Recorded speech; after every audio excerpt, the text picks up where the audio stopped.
this shit up.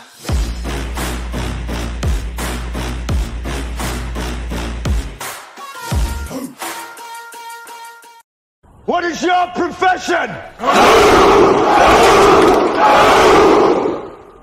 Mga kamag-anak, may mga hinaing kasi sila, Mr. Chair.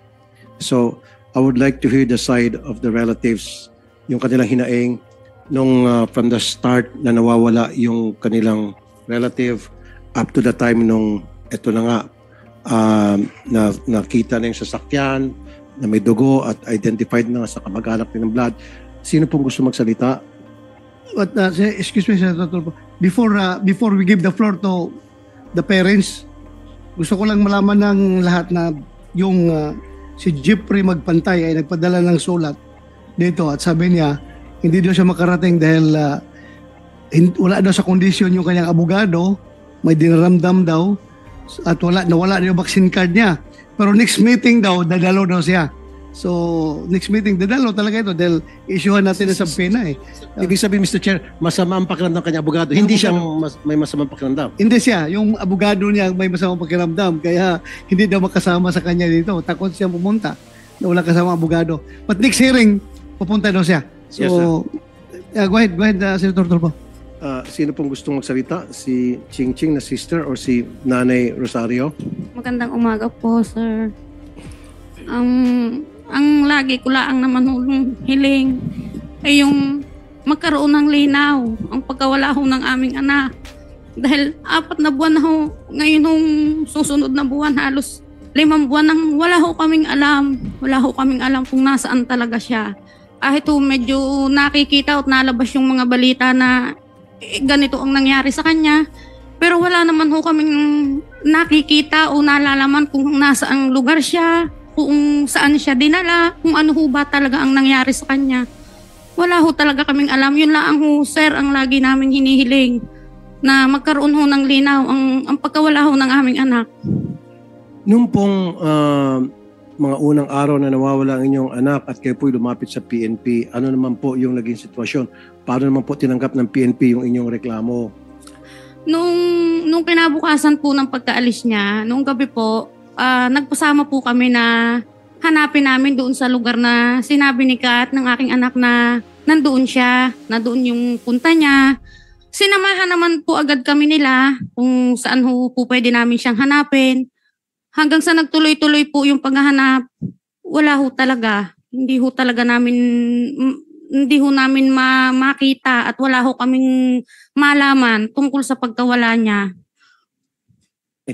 Nay, kailan niyo po nalaman na yung anak niyo pala ay girlfriend ni Major De Castro? Noong gabi po ng October 13, nung pumunta po kami sa police station sa amin sa Tuwe, may nag-message po kay Ching sa anak kong panganay na kaibigan po ni Kat. Noon po namin nalaman na siya ay may boyfriend na yung sinasabi pong yan. At nung malaman niyo po na boyfriend nga niya itong si Major De Castro, sinabi niyo po sa PNP? Hindi po agad-agad, sir. Dahil siyempre, nalaman po namin na yan siya, pulis siya. Para pong nung panahong yun ay hindi namin maintindihan kung saan namin agad ibubukas yung aming reklamo. Pero bago po namin sinabi sa PNP, sir, nag-file po kami ng complaint sa NBI Batangas, sir. Bakit po sa NBI Batangas? Dahil inisip po namin na baka mas mapapadali o mas makakatulong dahil ang isip nga po namin, kabaro siya ng mga pulis. Marami yung sasabihin ko na po yung naririnig ko sa iba na kabaro yan, baka may ganito ganyan. Pero sinabi ko naman po noon sa kanila na may tiwala ho ako sa kanila dahil kailangan namin ng tulong nila para makita po namin ang aming anak. Nung masabi niyo po sa PNP, after sa NBI, Apo. nasabi niyo rin po sa PNP na karelasyon niya ng anak ko yung si Major De Castro. Kailan po yun? Mga October pa rin po, sir, yun. Hindi pa po nalampas ang buwan ng October dahil simula naman po nung araw na hindi na namin siya makontak, dire-diretso na po ang paghahanap namin. Okay, kaya po, nung masabi niyo po sa PNP na yung si Major De Castro, ang boyfriend ng anak ko, that was in October po, sometime. Nung masabi niyo po sa PNP, ano pong ginawa ng PNP? Gumawa din naman po sila ng aksyon na hanapin. Si Major. Magkaroon ho ng hiningan ho nila kami ng mga salaysay kung paano masasabi na si De Castro ang kasama, ang boyfriend. Ayun ho, para doon na ho nagsimula yung aming pagbibigay ng salaysay sa kanila na ipinaliwanag namin sa kanila na noong umalis po si Kat, ay si De Castro po ang kikitain niya. Nasabi po sa inyo? Sinabi po sa amin ng kaibigan niya, sir. Sinabi Okay. po. So, yan po ba ay nasabi niyo sa NBI din? Apo. Okay, curious lang po ako. Ano po yung nangyari sa investigation ng NBI? Good morning po, sir. Ma'am. Bali, nag-file din po kami ng kaso sa NBI at nag-conduct din po sila ng investigation na ready naman po nilang ma-open na rin po kung ano po yung nakala po nilang mga evidence. At noong nakaraan pong January 29, 2024, kasama po namin sila sa hearing po sa RTC Taguig para po makakuha po ng search warrant po para po sa Globe Telecom, para po doon po sa disclosure po ng computer data. Okay. So, ano na po naging resulta nung search warrant na hiningi sa korte? Bali, meron na pong search warrant, hindi pa lang po nagbibigay pa po ang Globe. Ayaw pa po nila magbigay. Gaano katagal na po ito since kayo po ay lumapit sa NBI at NBI kumuha ng search warrant sa Globe para dun sa pagkalap na ebidensya tulad ng sa cellphone and all? Bali, ilang buwan na rin po ang nakakaraan. Months na rin po ang nakakaraan. Mr. Di pa Chair, rin po. pwede ba natin patawag tong Globe? Kasi ito yung problema din sa Globe, Mr. Chair. Napakabagal Yes, nilang... next hearing, Your Honor. Comsec, take note. Globe. Globe ang pinuntahan nyo. Miss Ching Camilon. Bali, nag-hearing po kami sa RTC Taguig para po makakuha po ng search warrant sa Globe. Nag-issue yung... Globe. Nag-issue na po ng search warrant, hindi pa lang po, ayaw pa lang po magbigay ng Globe Yun para nga, po Mr. makadagdag po sa Yun nga, Mr. ebidensya. Chair, itong Globe, meron ng search warrant yung korte para doon sa telepono ni Major. Ayaw pa rin ng Globe mag-comply. Well, kung basehan natin yung previous case no, na imbestigahan natin dito sa komite, yung killing doon sa Vice Mayor ng Cagayan, suspect natin yung Mayor mismo. Matanda. Nag-file tayo. Ang PRO to, yung crime lab doon, nag-file ng warrant sa korte, warrant to disclose computer data. Ngayon, pumunta yung Globe dito kasama sa hearing natin. Ang sabi ng Globe, ang computer data na ma-release nila, yung hanggang limitado lang daw doon sa yung call data records. Kung anong number tinawagan or tinext. Pero yung content mismo ng text messages, wala daw silang storage doon.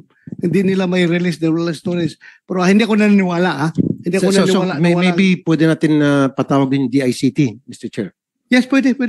Ang DICT. DICT, yeah. Yeah. Musek, Department of DICT plus Information Globe. Technology. Ah. So Ma'am Ching, so meron ng court order sa Globe para payagan na hingi yung mga data sa cellphone ni Major. Walang ginawang action ang Globe Wala pa po, sir. ni isa. Wala pa po. Nakita niyo katigasan ng ulan tong Globe, Mr. Chair? Yes, so far, nagsabi sa iyo ang NBI na wala talaga binigay ang Globe? Wala po. Wala pong, nagsabi po sila na... Naserve na nila yung warrant Opo. sa Globe? Bali, na-serve, wala pa po silang sinasabi na na-serve na, pero Anyway, meron na pong search warrant. Senator Tulfo, Kumsek, yung NBI na hawak ng kaso nila, imbitahan natin next hearing. Yung NBI para malaman natin. Yung Globe, Mr. Pati Chair, yung sana, at saka DICT. DICT. Para magkaalamanan. Yes. Kasi yung sinasabi nung last hearing, I remember that, na hanggang doon lang sila sa tawag, back and forth. Well, yeah. But they cannot retrieve text messages. Text messages, That's yeah. bullshit. We know for a fact na kaya yun, in fact, sa ibang bansa, tulad sa US, sa Europe, na nare-retrieve po yung mga text messages, they have files pertaining to that. Yeah. Talagang ayaw lang po talaga nitong Globe. Ang sa kanila kasi, they would like to protect, okay lang yun, protect their subscribers, data privacy law. Pero kung galing na po sa korte yung dokumento, dapat respetuhin na, mawawala yung data privacy law because that's a court order. Yes, at saka sinabi naman ng Data Privacy Commission na pwede yan, pwede release ng Globe kung lahat ng data na may hawak nila, kasama na yung content ng mga messages, pwede na release. Sabi ng Data Privacy Pag Commission. meron, especially pag may court order. Pag Mr. may Chair. court order. Oh. Ito pala, may court order na, hindi pa rin po uma-action yung Globe. Well, patawag natin yung Globe. Yes, sir. Next hearing. Thank you. So, nagkakaroon ng parallel investigation, NBI at saka PNP. Opo. Para sa inyo, sino po mas mabilis sa pag-imbestiga? Bali, para po sa akin, mas na pumapanig po ako sa NBI dahil ako po mismo yung nakakakita kung ano po nangyari nung araw po na yun. Ano pong pinagkakaiba dun sa investigation na ginagawa ng PNP versus sa NBI, ma'am?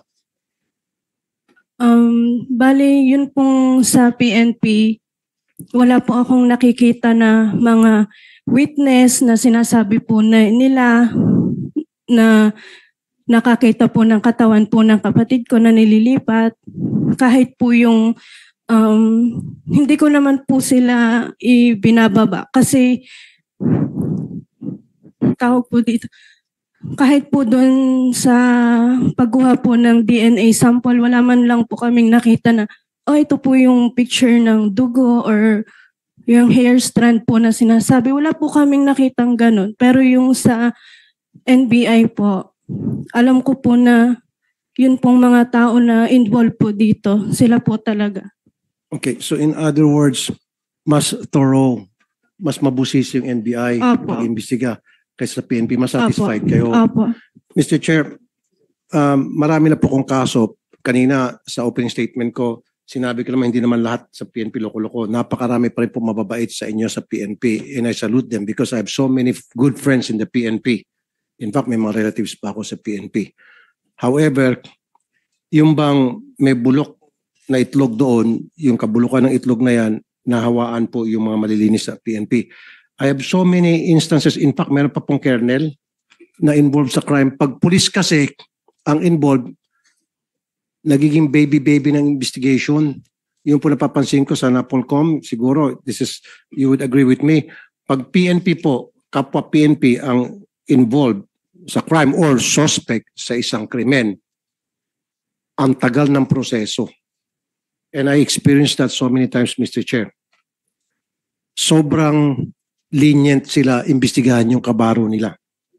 Pero kung yan ay hindi nila kabaro, kung yan ay tricycle driver, jeepney driver, nakakulong na.